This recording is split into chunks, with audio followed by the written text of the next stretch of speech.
Now you are under arrest. What's next? Typically, the police will ask you to take the breathalyzer test. In Oregon, it's standard procedure to go to the police station for the breathalyzer test. A breathalyzer is a device for estimating blood alcohol content, BAC, from a breath sample.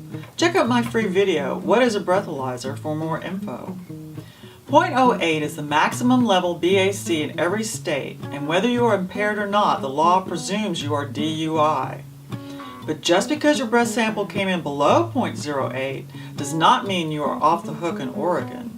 The police have a lot of discretion to decide if you are impaired and will consider the way you drive and act. If you say, "No, I won't take the breathalyzer test," the officer may treat it as a refusal, or he may ask you if you will take the blood or urine test instead without requiring him to get a warrant. Did you know that Oregon law says that just by the act of driving on public roads, you gave your implied consent to take the breathalyzer and field sobriety tests? You might be surprised at how many people think they have the right to refuse the breathalyzer test. You can refuse it all right, but you will pay for it.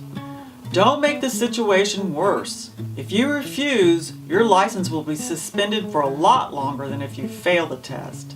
Here's how it works.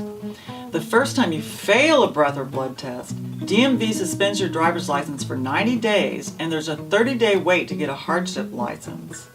Compare that with the first time you refuse a breath or blood test. DMV suspends your driver's license for 1 year, and there's a 90-day wait to get a hardship license.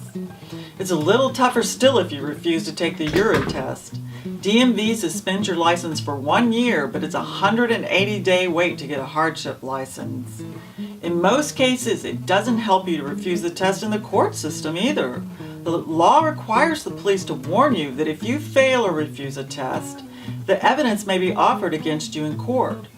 Plus, your refusal to take a test will get you fined in court and at DMV. In most cases, it's just not worth it to refuse to take the tests.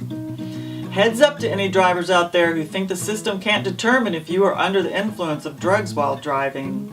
Oregon has a new system called DRE, Drug Recognition and Evaluation, where the officers are specially trained in a 12-step evaluation to determine if you are too high to drive. And they can testify against you as an expert if your DUI goes to trial. You have the option to go to an independent facility like a hospital or a clinic and pay for your own tests, breath, blood, or urine, to prove your innocence. Just get them done ASAP. After 3 hours, the results aren't valid. By the way, the implied consent rule does not apply to bicycles. If you are riding a bicycle and the police ask you to take a test, there's no penalty for refusing. Or, if you ride your bike on the sidewalk instead of the street, the DUI law does not apply. Once again, for a limited time only, I'm offering my Oregon DUI video consultation free in exchange for your valuable feedback. Please email your comments at cowgirlattorney@gmail.com. Help me make this DUI video the best it can be for all our fellow Oregonians. And be sure to check out my website, cowgirlattorney.com. All of this online legal help brought to you by the Cowgirl Attorney. Know your rights and save your money.